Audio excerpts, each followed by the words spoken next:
Gloria a Dios, y no tenemos todas las facilidades que quisiéramos. Pero si usted fiera en lo poco, en lo mucho Dios nos va a poner. Amén. Así que tenemos que aprender a manejar estos asuntos de Dios en lo poco y en lo mucho. Amén. Lo importante es ser hallado fiel en lo que hacemos. Yo quisiera tener un lugar donde acomodar todos los niños, se nos está haciendo difícil, pero ya para el mes, en febrero, vamos a empezar a darle la escuela bíblica a los niños por lo menos dos veces al mes y 2 veces a los jóvenes por cuestiones de espacio. Amén, y lo vamos a hacer allá atrás. Necesitamos manos que nos ayuden y colaboren con esto, porque para nosotros es imprescindible que lo que se haga bien, se haga seguro y que se haga como la Biblia dice. Amén, porque a Dios hay que darle lo mejor. ¿Sabe? Y nosotros pues tenemos que competir con los carros que van, con los que vienen, sabiendo que este pueblo es bien desordenado, que tenemos una cultura extremadamente desordenada, pero algún día yo estaré delante de la presencia de Dios y allí pues muchas cosas, todas estas cosas terminarán. Mientras tanto, decía el abuelo mío, hay que arar con los bueyes que tenemos. Amén. Sea conforme y adore a Dios. Yo fui a un lugar en Santo Domingo a predicar que la iglesita era de madera y en zinc y había quinqué por si acaso cuando la luz se iba. Y aquello estaba hasta el tepe y aquello era una calor celestial. Pensó que iba a decir infernal, no hermano, era celestial, porque la presencia de Dios estaba allí. Y allí nos gozamos, adoramos al Señor. Y para colmo, al lado había una barra, porque mira que en Santo Domingo hay barra, es una cosa exagerada. Y al lado de una barra predicamos a Cristo y adoramos al Señor. Así que usted sea paciente, sea fiel y adore a Dios como lo hizo hoy. Amén. Y no admita ninguna competencia cuando usted vaya a adorar al Señor. Bueno, yo le pasé por ahí un bosquejo, quiero hacerlo de esta manera, y siempre y cuando se me haga posible así lo haré. Puede que haya uno que otro error en la manera que lo redactó mi esposa, pero mi esposa escribe según lo que yo le escribo. Así que los errores no son de ella, si hay algunos son míos. Ok, vaya conmigo a Segunda de Crónicas, capítulo 34. Por ahí deben haber unas Biblias. Necesitamos que nuestros amigos y compañeros lean conmigo. Amén. Ok, voy a empezar a leer en el verso 8 para que usted tenga una idea de lo que vamos a hablar hoy. No sea irreverente y no se ponga a leer lo que está todo el tiempo en el papel, porque si usted me lleva ahí, dice, wow, si el pastor va por ahí, todo lo que falta. No, hermano, tranquilo. Eso es un bosquejo. Amén. Gloria a Dios. Verso 8.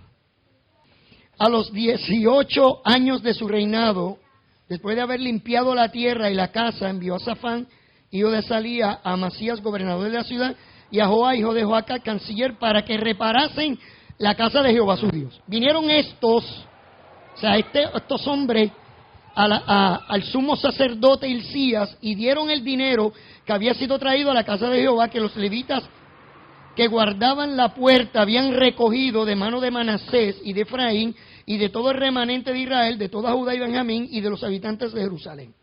Y los entregaron en manos de los que hacían la obra, que eran mayordomos en la casa de Jehová, los cuales lo daban a los que hacían la obra y trabajaban en la casa de Jehová para reparar y restaurar el templo. Amén. Ve al 12.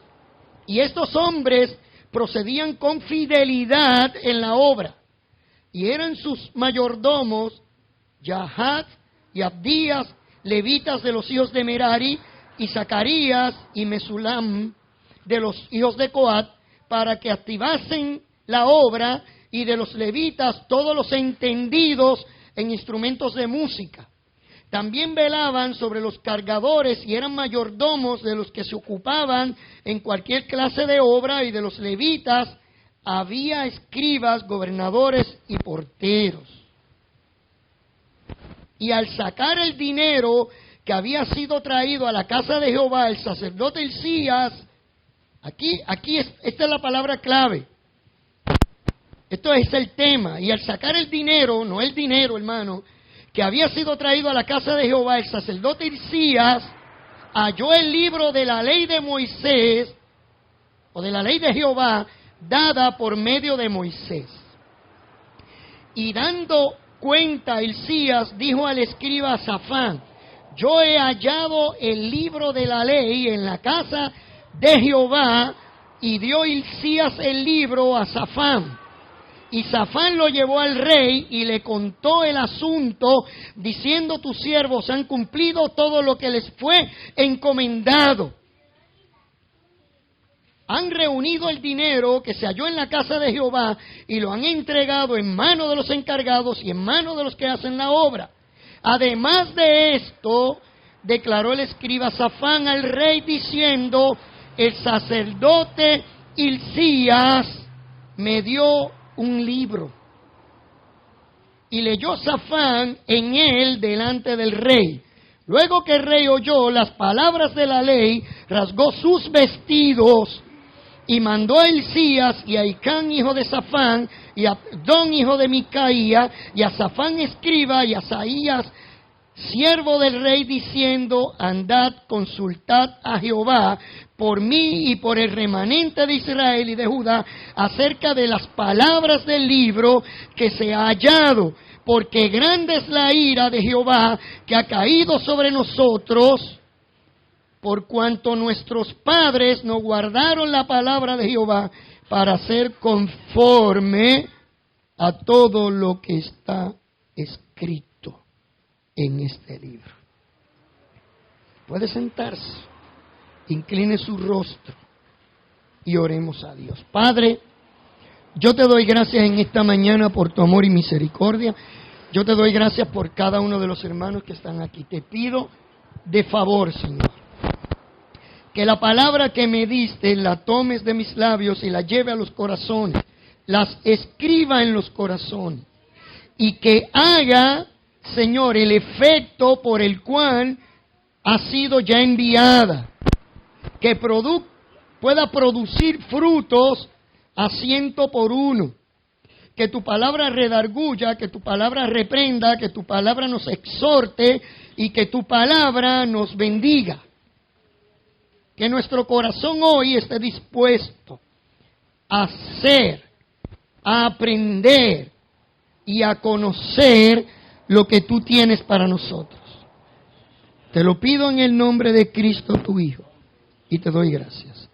Amén.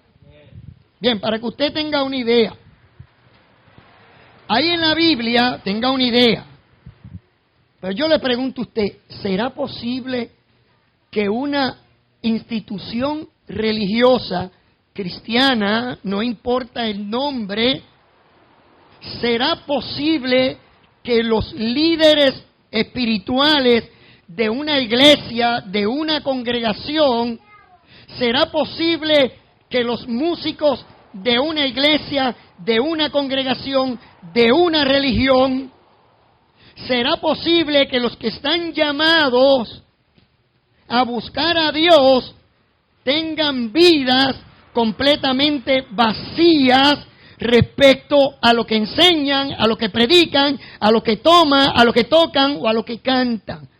¿Será posible que hayan religiones sin Dios? ¿Será posible que hayan iglesias sin Dios? ¿Será posible que hayan instituciones espirituales sin la presencia y sin la palabra de Dios?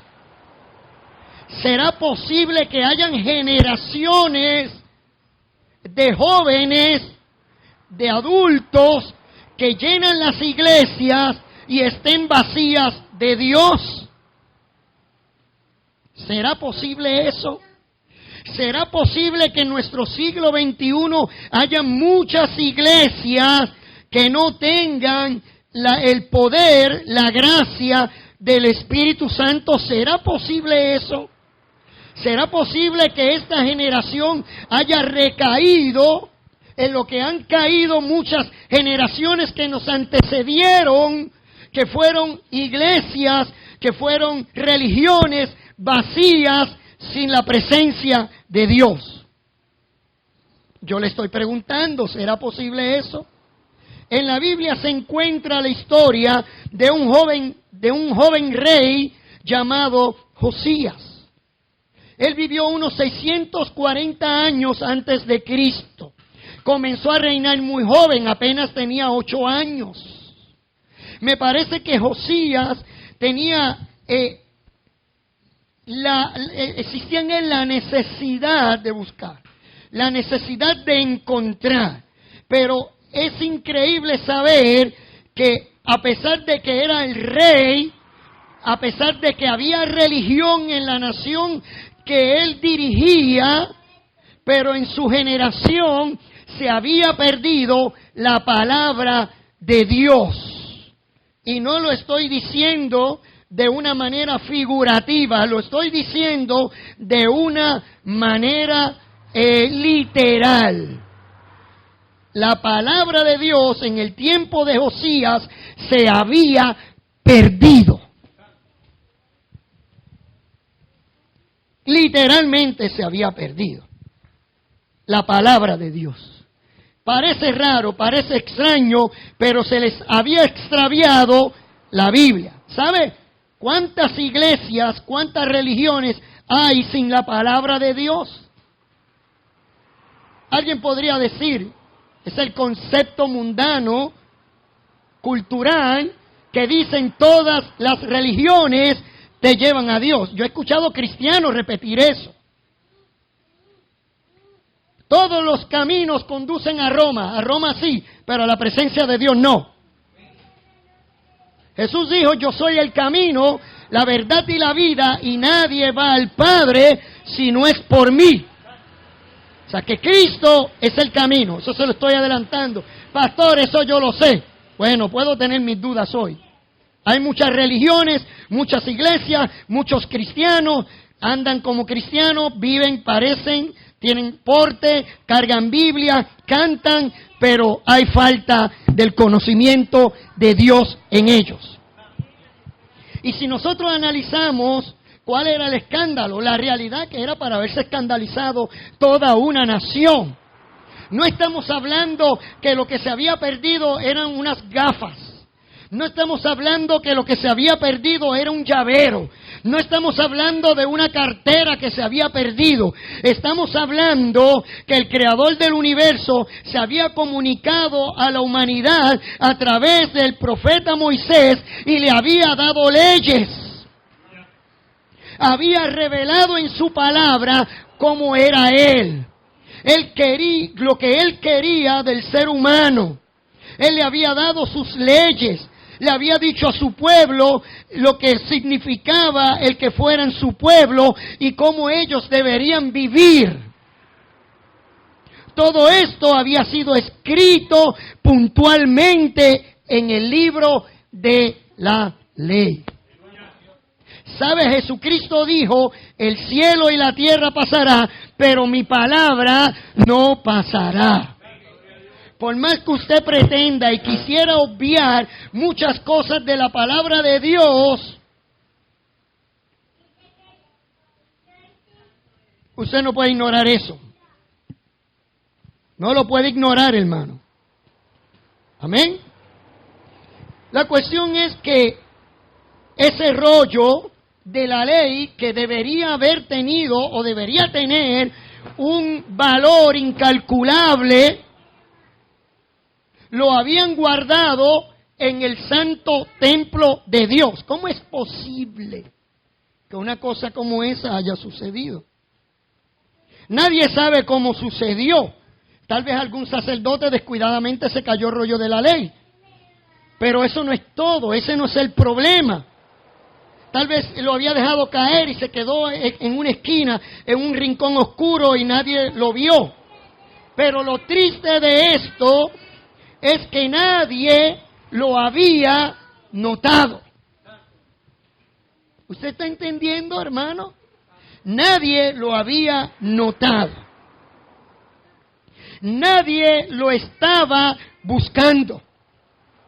Nadie se había dado por enterado que el libro de la ley de Moisés se había desaparecido. Nadie lo procuró, hermano. Nadie lo buscó. A nadie le interesó. Nadie se puso a mirar por debajo de los muebles. Se había perdido y a nadie le importaba. Y durante décadas, los que llevaban el calificativo de servirle a Dios, entiéndase los levitas, los sacerdotes, los porteros del templo, los cantores, aquellos que llevaban el calificativo de ser siervos de Dios, ni siquiera se habían dado por enterado. Se ponían sus vestiduras sacerdotales porque yo quiero que usted entienda algo, hermano. El rito no se dejó de hacer. No se dejaron de hacer los sacrificios.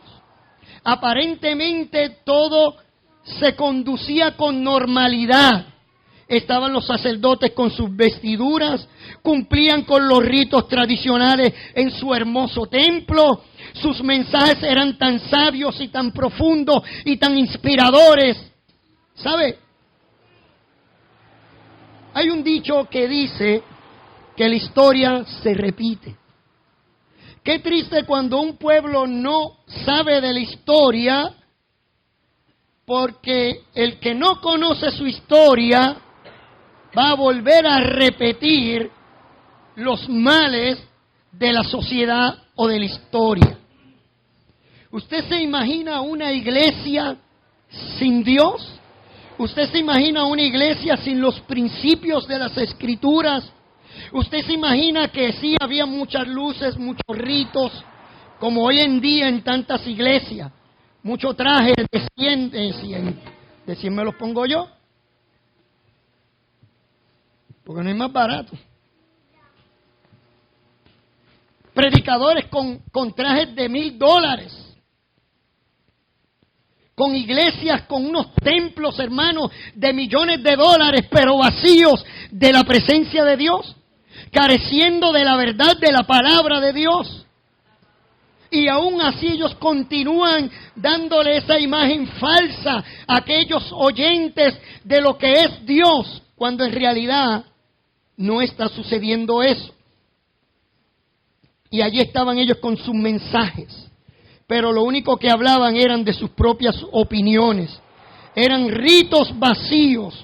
Sus vestiduras se habían convertido en disfraces y sus templos no eran más que un cascarón vacío. Quiero decir que, mire si la historia se repite, que luego, aproximadamente más de 700 años luego, en el tiempo de Jesús pasó lo mismo. Los discípulos pasaron, vieron el templo, era hermoso, era espectacular, era grandioso, estaban asombrados con lo que veían. Y el Señor los mira y le dice, ¿saben? Ven este templo, en 3 días lo voy a destruir. Claro, ellos no entendieron que hablaban de Él, del verdadero templo, que hablaba de la muerte de Cristo. ¿Ve? Cuando hay una religión está vacía y sin Dios, los creyentes no entienden ni siquiera el significado por el cual están en la iglesia. A veces no saben por qué creen ni lo que creen. A veces ni siquiera se preguntan. A veces ni siquiera buscan lo que le pasó a ellos. Era un cascarón vacío. ¿Sabe? A mí me asusta esta historia porque es la historia que se ha repetido en muchas generaciones. Y demuestra que es posible que en toda una generación tal vez se dediquen felizmente a la religión, tengan iglesias grandes, iglesias bonitas, mucha música, pero que hayan perdido el verdadero conocimiento de la palabra de Dios. A mí me asusta eso. Y cuando hablamos del conocimiento de Dios, estamos hablando, ¿sabe de qué estamos hablando? Por ahí está la palabra, déjame ver si la veo. No. De la teología. Vamos a la egología ya mismo. Tal vez usted ve esa palabra teología y usted dice, pastor, ¿con qué se come eso? Pastor, yo no entiendo lo que es la teología, no nos diga algo que sea complicado. Yo le voy a enseñar lo que es la teología. ¿Sabe? La teología es importante. La teología trata del conocimiento y de las características de lo que Dios es y de lo que representa. La teología habla de los atributos de Dios. Esa es la teología. Usted dice, pastor, yo no sé nada de teología. Yo te voy a enseñar que todos seres humanos, de una manera u otra, están ligados a la teología. Sea correcta o incorrecta, todos los seres humanos nos preguntamos muchas cosas respecto a Dios, respecto a la creación, respecto al propósito de Dios. Eso es teología, hermano. Yo creo que deberíamos preocuparnos más por la teología que por los asuntos que tienen que ver con los ritos. ¿Sabe? A veces la gente acepta muy fácil lo que los demás pretenden y quieren que ellos hagan. Por ejemplo, yo he visto mucha gente buscando diariamente respecto a las dietas. Es más fácil que alguien te diga exactamente lo que tú tienes que hacer y tú lo haces. Es más fácil que alguien te diga cómo debes vivir o cómo debes conducirte o cómo debes peinarte o cómo debes maquillarte o la ropa que debes elegir o el carro que debes comprar, ¿sí o no? A nosotros nos gusta eso. Nos gusta que nos den toda la información y tomar la decisión de andar o de caminar o de vivir por ello. Sin embargo, deberíamos prestar más atención a la teología, porque es importante. No es importante porque usted quiera tener un conocimiento de Dios, sino porque en la teología usted conoce a Dios. Es la ciencia de Dios. En otras palabras, nos habla de lo que es la naturaleza de Dios. Nos habla cómo es Él, qué Dios quiere de ti, si le vas a responder o no. O sea, que la teología afecta en todas las facetas de tu vida. La teología importa porque si la teología tuya está equivocada, toda tu vida de igual forma va a estar equivocada. ¿Sabe? Yo le pregunto a usted, ¿usted sabe por qué usted está aquí? ¿Usted sabe por qué usted vive, por qué usted existe? ¿Usted sabe por qué usted cree en Dios, si es que cree? ¿Usted sabe lo que significa en realidad la fe? ¿Usted sabe hacia dónde va si se muere ahora? ¿Usted está claro en los conceptos de la Biblia y en su relación con Dios? Eso es teología, hermano. Y de acuerdo a su teología, por eso es importante, si su teología está equivocada, toda su vida se va a conducir de acuerdo a la teología, de acuerdo a lo que usted cree respecto a Dios. Por eso hay gente que tiene unas ideas extrañas de Dios. Por eso hay gente que cree todo lo que le dicen y caminan según y viven lo que le dicen. Porque su teología es incorrecta, viven vidas incorrectas. Amén. Tal vez para usted suena como algo frío, teórico, y dice, esto suena como a clase. No, hermano, esto es más allá. Es Dios hablando. Es el conocimiento que no tiene que ser seco, es un conocimiento que da vida. Por eso Cristo dijo, mis palabras son vida. El conocimiento de Dios no es un conocimiento vacío, no es un conocimiento escrito por hombres que dictaron o que escribieron en una universidad. No estamos hablando de humanidades, no estamos hablando de un conocimiento religioso, estamos hablando de la palabra de Dios. Y eso fue lo que se perdió en el tiempo del rey Josías. El conocimiento no tiene que ser así. Ahora, ¿qué alternativa tenemos? Si no estamos dispuestos a buscarlo, a verlo, a vivirlo, entonces ¿qué quedaría? Va a quedar ignorancia, va a quedar falsedad, ¿sabe? La Biblia dice que hay hombres que Dios los entrega a la ignorancia. ¿Por qué, hermanos? Por no haberle creído a la verdad, Dios mismo los entrega a espíritu de falsedad. ¿Sabe? Hay gente que ha estado en la iglesia, se le ha predicado, uno está cansado de enseñarle lo mismo, y hay gente que no han creído a la verdad, y por tanto Dios mismo los entrega a un espíritu de mentira. ¿Lo sabía? Por eso usted dice, Dios, pero si el hermano no era un hermano cristiano que predicaba y que hablaba y ahora está más enredado que un pote de espagueti. Bueno, porque por no haberle creído a la verdad, ahora Dios lo entregó a la mentira. Y todos nosotros, de alguna manera u otra, somos teólogos. La cuestión es si lo que sabemos acerca de Dios es cierto. Por eso, una de las razones que analicé, pensé, oré a Dios sobre las predicaciones de los domingos, pretendo que la iglesia sea educada. Cuando digo educada, no estoy hablando de la forma de usted conducirse, bueno, eso es parte, ¿no? Pero estoy hablando del conocimiento de la teología, del conocimiento lo que es Dios, lo que Él representa para usted, si usted está dispuesto a seguirlo o no. Y en los días del rey Josías, la teología era un verdadero desastre. Yo me pregunto cómo aquellos sacerdotes podían ministrar, o podían los levitas administrar los asuntos religiosos cuando la ley, cuando el libro de Dios se había perdido.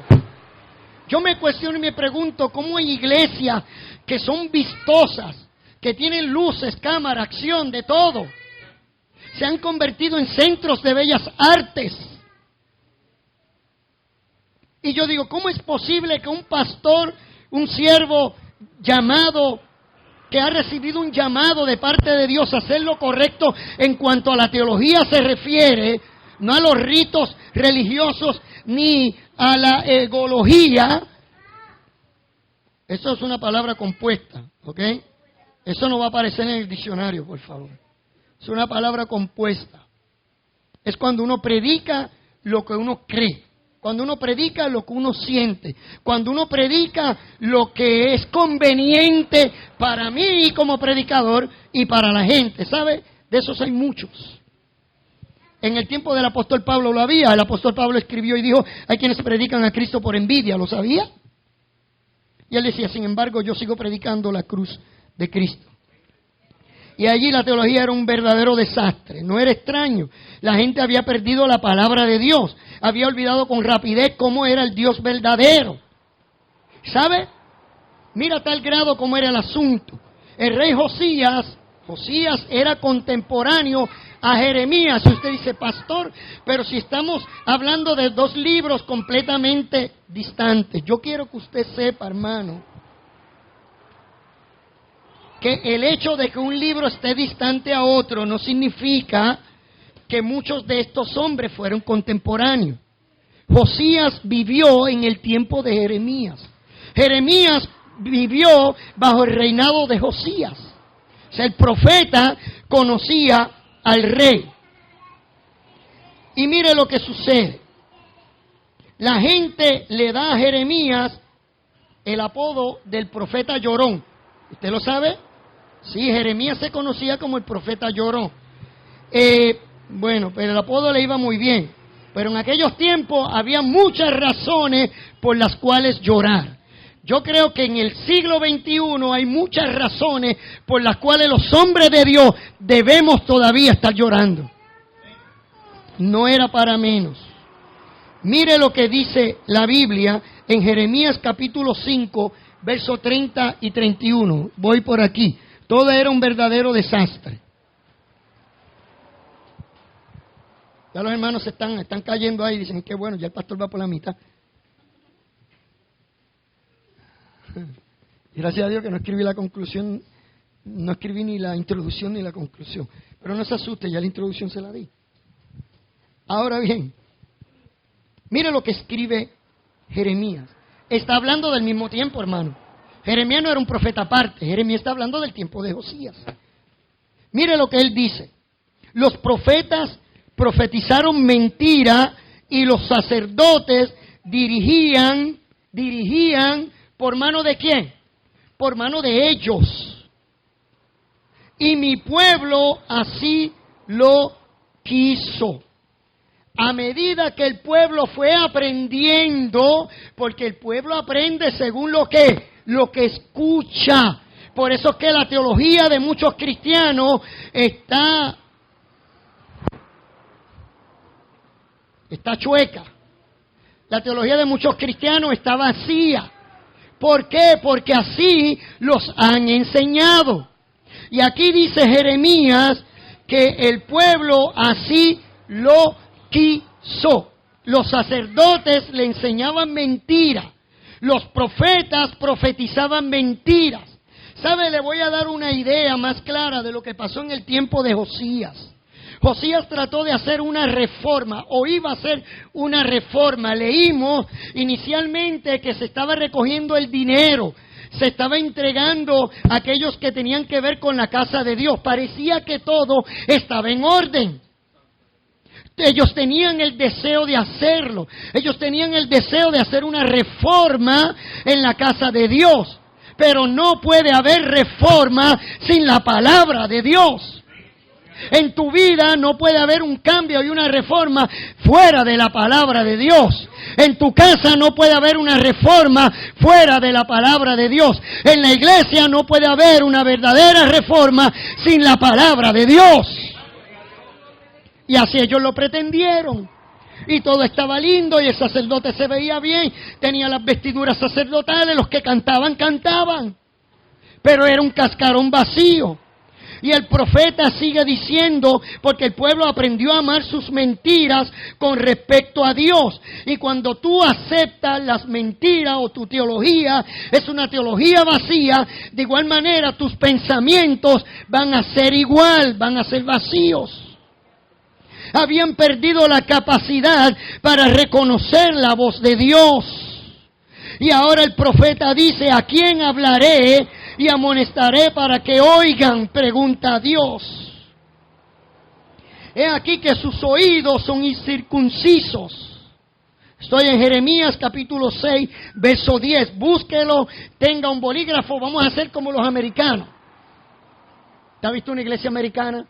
Lo primero que el pastor no habla así, con esa energía como yo. Tal vez diría algo así. Sus oídos son incircuncisos y no pueden escuchar. Pero como yo vivo en una nación, tengo que ser así. Porque mi nación es enérgica. Mi nación padece de un síndrome de hiperactividad. Así es mi nación. Y yo tengo que predicarle así. Porque me lo han dicho, si no lo hago, la gente, bueno, hay gente que se duerme aún así. Imagínense. Ahora, Jeremías 6:10.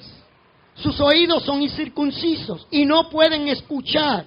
He aquí que la palabra de Jehová le es cosa que vergonzosa y no la aman. Ve que la condición del pueblo, hermano, daba deseos de llorar. No en balde el pobre Jeremías no predicaba y lloraba. Es posible que una nación en una iglesia viva sin Dios. Es posible que una generación de jóvenes se críe en la iglesia sin la palabra de Dios. Por eso es que lamentablemente, hermano, en la mayoría de las iglesias buscan alguna manera de entretener a la gente. Si usted se quiere entretener, vaya al Centro de Bellas Artes. Si usted se quiere entretener, vaya al Teatro de Atillo por lo menos, a ver una obra de teatro. Y procure que sea algo que por lo menos le edifique el intelecto. No la basura que hacen nuestros llamados actores. Por lo menos vaya un recital musical, algo que le edifique aunque sea el intelecto, ¿no? Pero la iglesia no es para eso. Y entonces hoy por más queremos adornar nuestros templos para que la gente se sienta cómoda.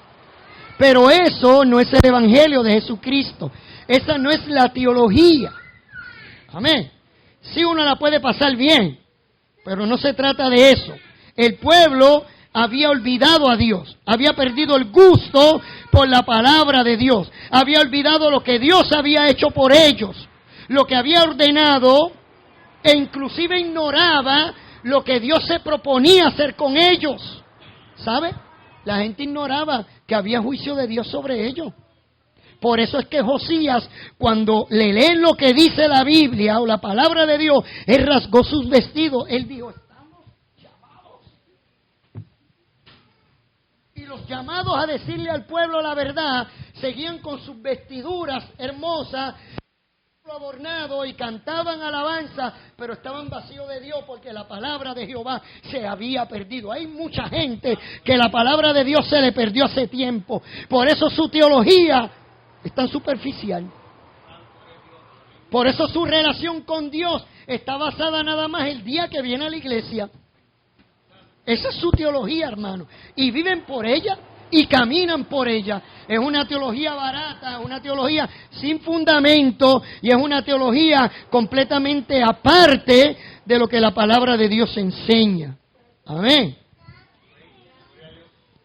Por eso es que entonces comenzamos a tomar prestadas algunas ideas acerca de Dios. Y el pueblo comenzó a tomar prestado teologías paganas. En el tiempo de Jeremías, en el tiempo de Josías, comenzaron a ofrecer los hijos, algo prohibido por Dios, y los pasaban por fuego. Habían altares a dioses paganos. El pueblo obedecía a sus propios criterios, a su propia egología. Era lo que le habían enseñado.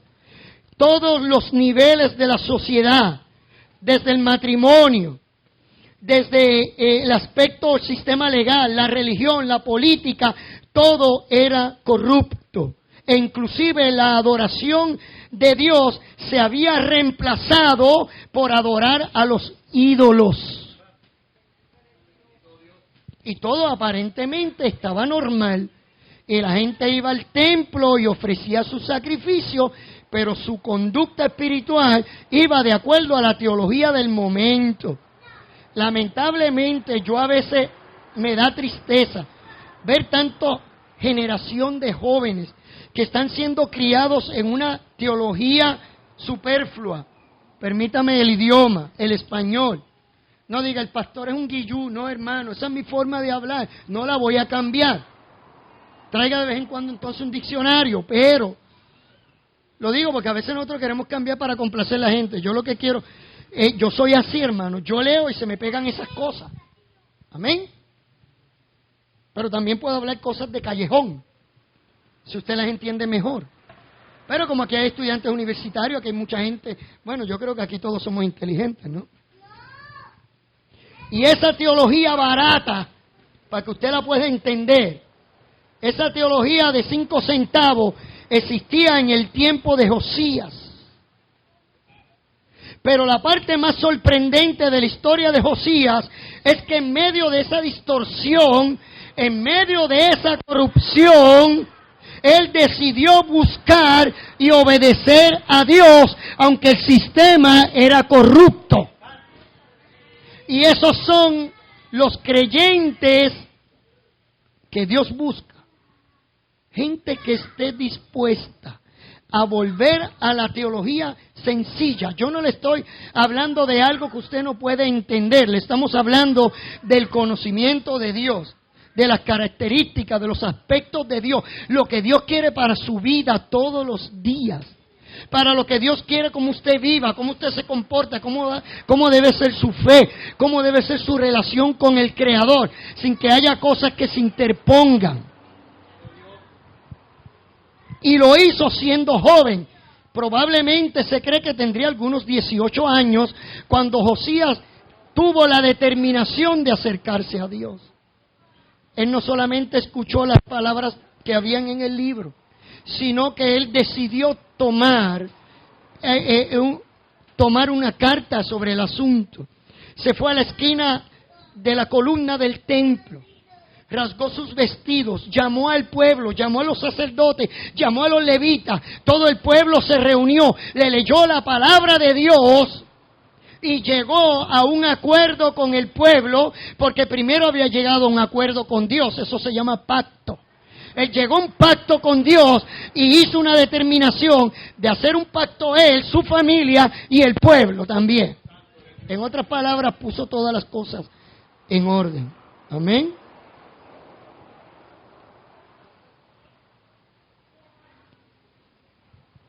Mire lo que la Biblia dice, Segunda de Reyes, capítulo 22 y verso 2. Está hablando de Josías. Segunda de Reyes 22:2 dice, está describiendo a Josías. Dice que hizo lo recto ante los ojos de Jehová y anduvo en todo el camino de David su padre, sin apartarse a derecha ni a izquierda. ¿Sabe? El profeta Jeremías, ¿está entendiendo? Recuerde, Jeremías era el profeta del pueblo donde Josías vivía. Usted podrá decir, pastor, ¿y entonces qué pasaba con Jeremías? ¿Por qué la nación andaba así? Bueno, usted lo escuchó. La nación andaba así porque la nación lo quiso así. Amén. Jeremías era la voz de Dios en su tiempo, en su época. Pero la gente prefirió escuchar la teología de los sacerdotes. Y entonces es el profeta Jeremías el que escribe en el tiempo de Josías estas palabras. Están en Jeremías capítulo 6, verso 16.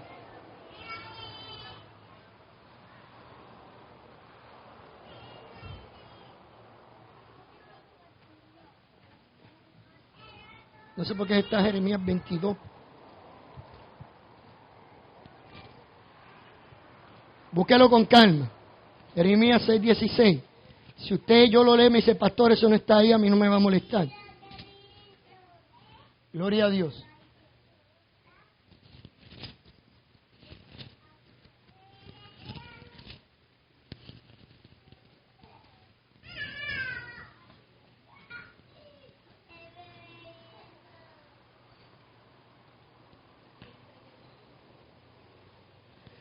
Voy a leer primero el 22, el que está ahí, 22:2. Perdón, Jeremías 22:2. Dice el profeta, y di, eso Jehová trayendo palabra a través del profeta, oye, palabra de Jehová, oh rey de Judá, que está sentado sobre el trono de David, tú y tus siervos y tu pueblo que entra por estas puertas. ¿Cuál era el mensaje? El mensaje estaba en Jeremías capítulo 6, verso 16. Vea lo que dice ahí, Jeremías 6.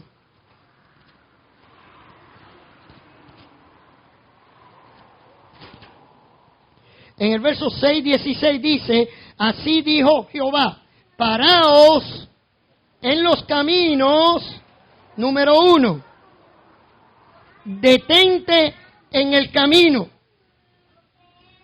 La nación puede ir desbocada en su teología y Dios le dice, párate en el camino, detente.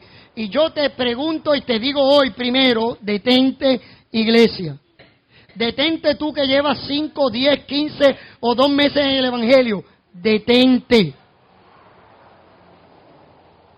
Paraos, es lo que le está diciendo. Párate en el camino.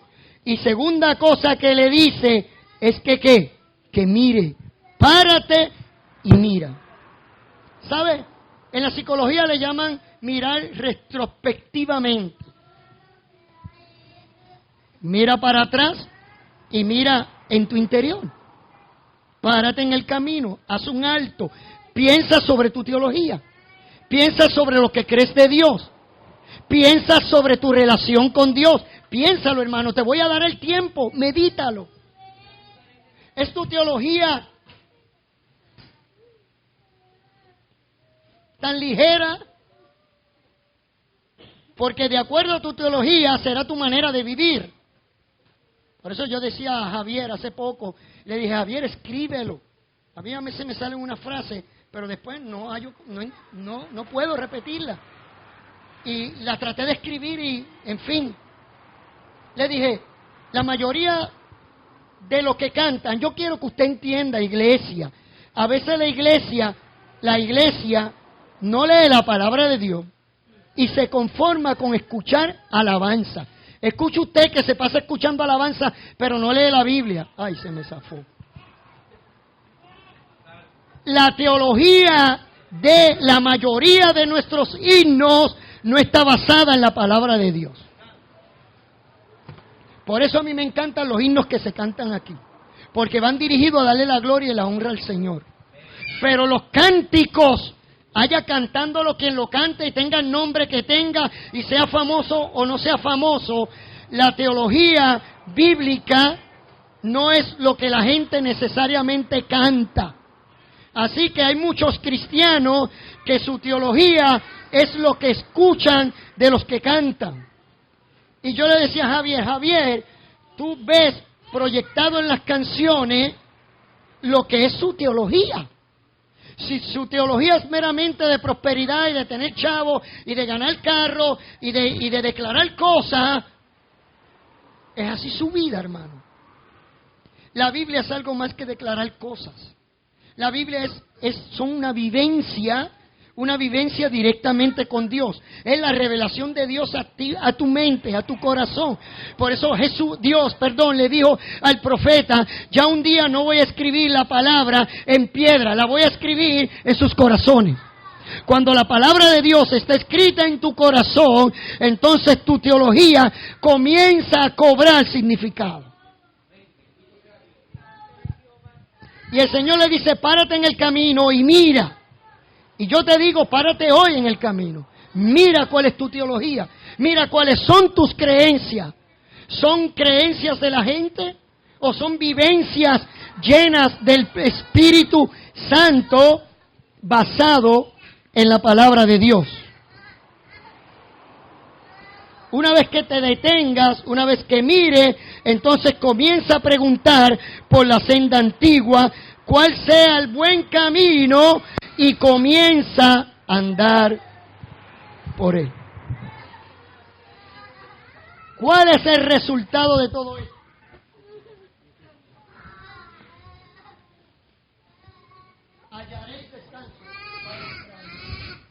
Hallaréis descanso para vuestra alma.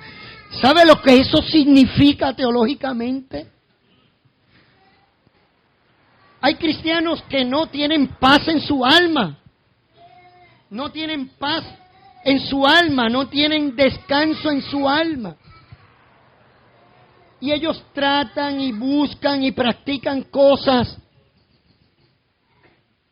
Pero si su teología es incorrecta, su vida va a carecer de paz, va a carecer de descanso. ¿Sabe lo que ellos respondieron? No está ahí, busquen un poquito más abajo, no lo tengo aquí, pero que ellos dijeron, ¿cuál fue la respuesta del pueblo? No lo vamos a hacer. ¿Sí o no? Eso fue lo que ellos dijeron. No lo vamos a hacer. Pero hubo un hombre que tuvo la deferencia de hacerlo.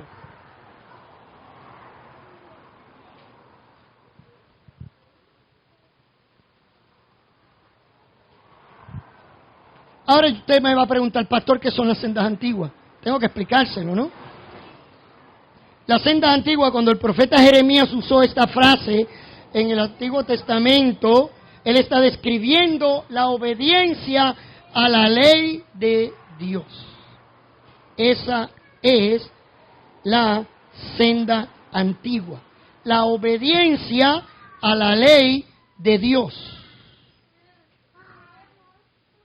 Hoy no hablamos directamente de la ley de Dios, porque de la ley de Moisés, porque la ley de Moisés,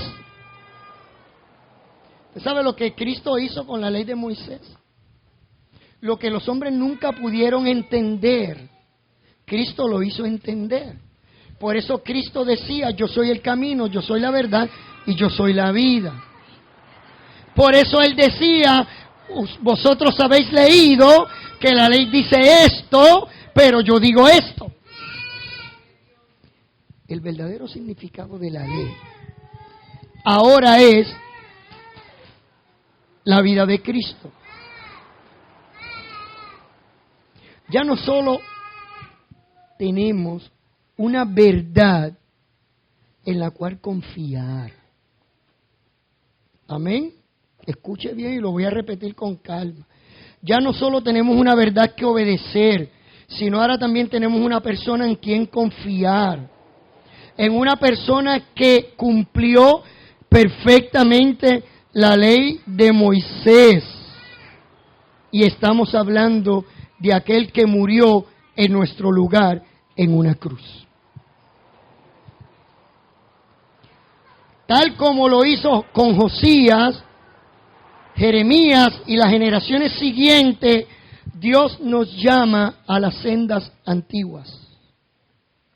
Nos hace señas para que regresemos a la teología, a la ciencia que trata de Dios.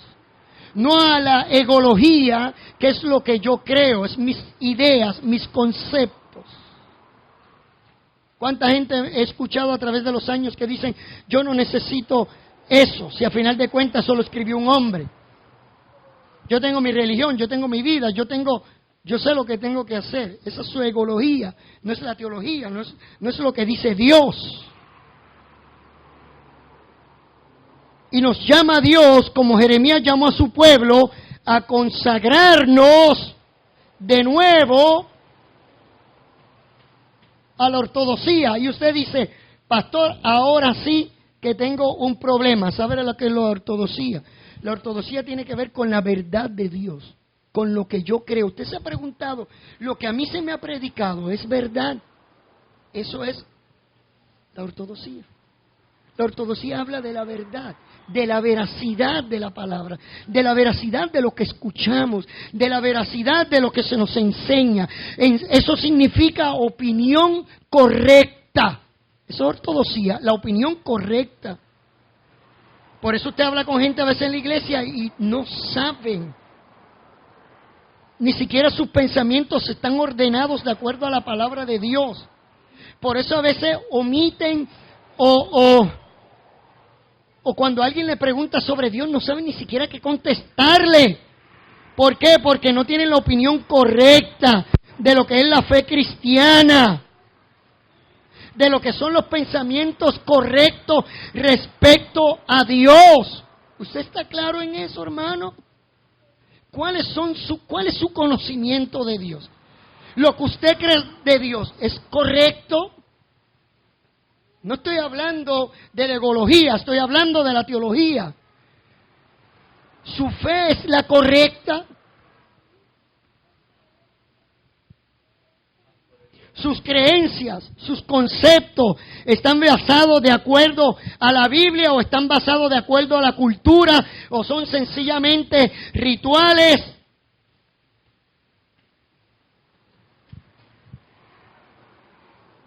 Hay gente que cree más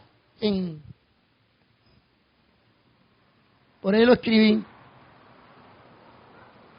Hay gente que cree más en los aspectos doctrinales que lo que dice la Biblia.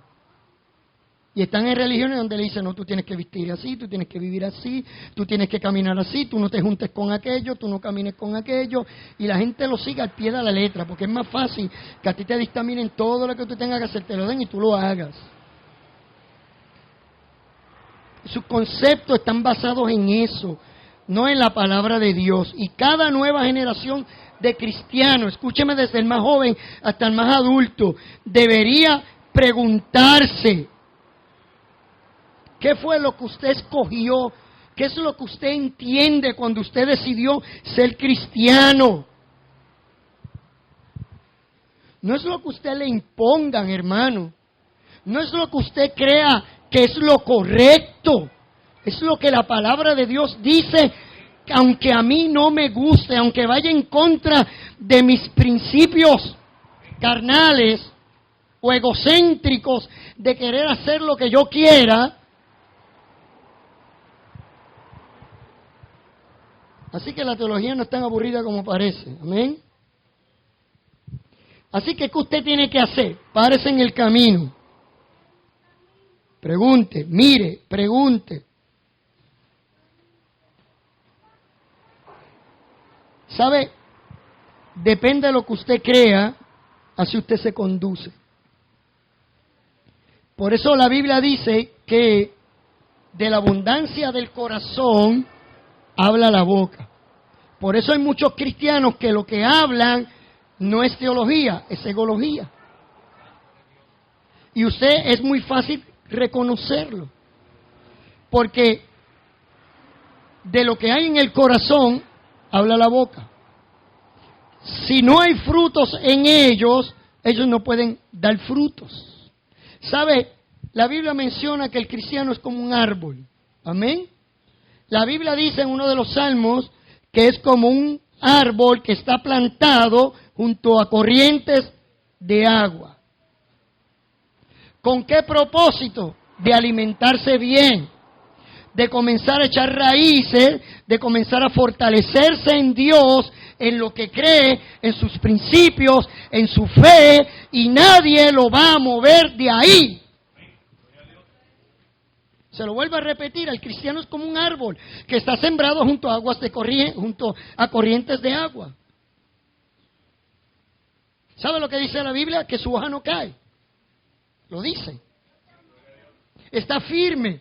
Tiene raíces firmes en lo que cree, en su fe, en su vivencia como cristiano.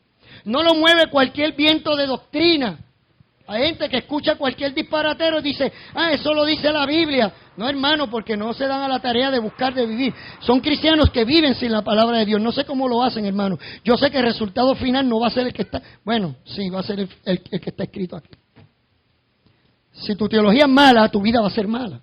Un árbol malo no puede dar frutos buenos. ¿Lo sabía? Entonces, dice que es como un árbol sembrado junto a corrientes de agua. Su hoja no cae. ¿Y qué dice la Biblia? Que dará su fruto a su tiempo. Tiene fruto. ¿Para qué es el fruto? Bueno, el fruto es para alimentar a otros. ¿Lo sabía? Las raíces es para alimentarse usted. ¿Está entendiendo el concepto, la ilustración del árbol? Usted tiene raíces profundas en la palabra de Dios. Cuando usted tiene raíces en la teología divina, usted se edifica a sí mismo. Usted se llena del conocimiento de Dios y por tanto usted no ignora los asuntos de Dios para su vida y el propósito que Él tiene para su vida. Usted se alimenta con las raíces. Usted se fortalece en el Señor y usted comienza a dar frutos, pero los frutos no son para usted. Los frutos son para la gente. Los frutos son para la gente que los ve, para la gente que los escucha. Para eso es el fruto. Para alimentar a otros, para alimentar a otra generación, para alimentar a sus hijos, para alimentar a su casa, para alimentar a su esposa, a su esposo. Para alimentar su generación, para alimentar a la iglesia, para eso son los frutos. Pero ¿quiénes pueden dar fruto? El árbol que está sembrado junto a corrientes de agua. ¿Quiénes dan fruto? Los que tienen una raíz bien amarrada, bien puesta en el principio teológico de la palabra de Dios, no en mis propios asuntos.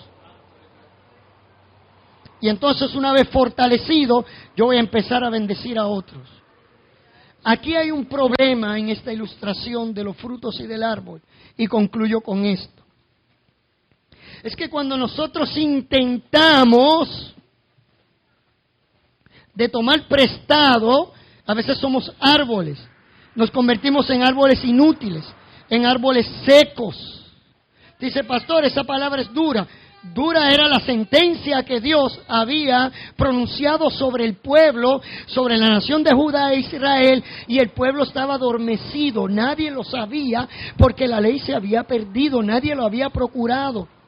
Pero gloria a Dios que en el tiempo de Josías, la palabra de Dios hizo renacer a la nación, hizo despertar a la nación. Y la nación despertó bajo el cargo del rey Josías. La Biblia dice que en el tiempo de Josías se hizo la reforma más grande, no solamente una reforma en el pueblo, porque como lo dije ahorita, no puede haber una reforma sin la palabra de Dios. Josías comenzó a quitar los altares a los dioses paganos, empezó a quemarlos, hasta los profetas paganos se fueron, los quitó del medio, los apartó. Puso todas las cosas en orden. Celebró la Pascua que no se celebraba ninguna otra Pascua desde el tiempo de Samuel. Dice el libro de Crónicas, desde la época de Samuel no se había celebrado una Pascua como en el tiempo del rey Josías. Duró 7 días.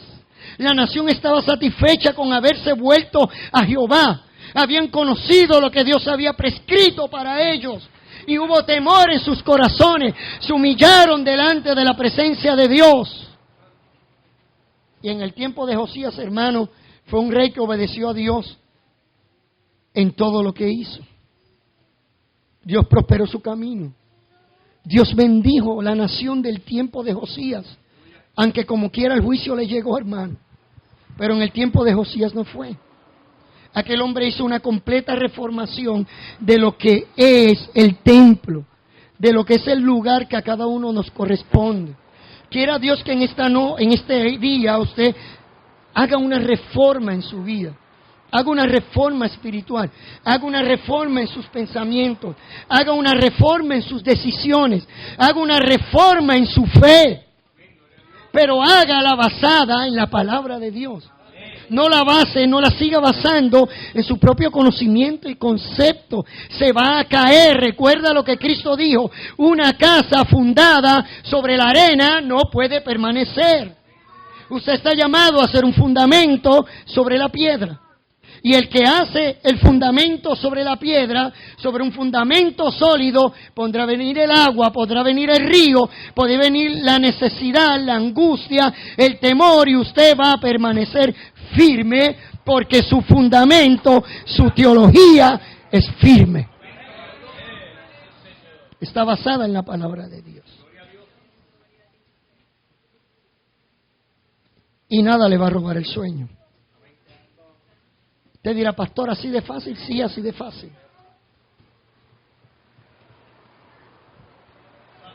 Me acordé de algo que hablaba con Jessica ayer.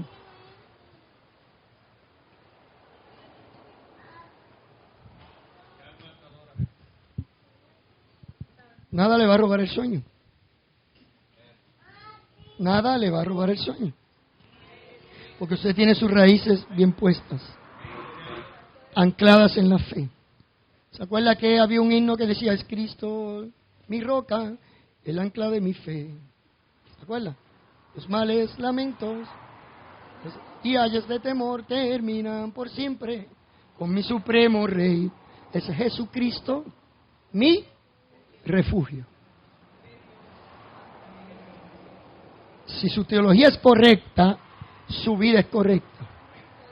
Sus pensamientos son correctos. Usted no se deja engañar por cualquier viento de doctrina. Usted está bien parado y firme en el nombre del Señor. Usted va a conducir a sus hijos en la teología correcta. Usted va a conducir su vida en la teología correcta, en los principios correctos, en la doctrina correcta, en la ortodoxia correcta. Amén. Incline su rostro.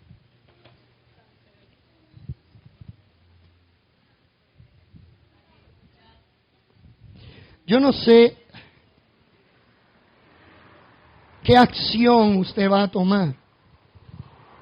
Cada uno de los que estamos aquí no me diga: pastor, eso no fue para mí. Si esto no fue para usted, yo lo único que puedo decir es: Dios tenga misericordia de usted. Debimos habernos mantenido en nuestros principios siempre, pero de alguna manera u otra, por alguna razón, nuestros pensamientos se desvían. Y lo que antes estimábamos, nos hemos acostumbrado tanto a ello, a nuestra forma organizada de religión, a nuestra forma organizada de hablar, de cantar, de predicar, de venir a la iglesia, y es pura religión, vacía, hueca. Pero no hay intimidad con Dios.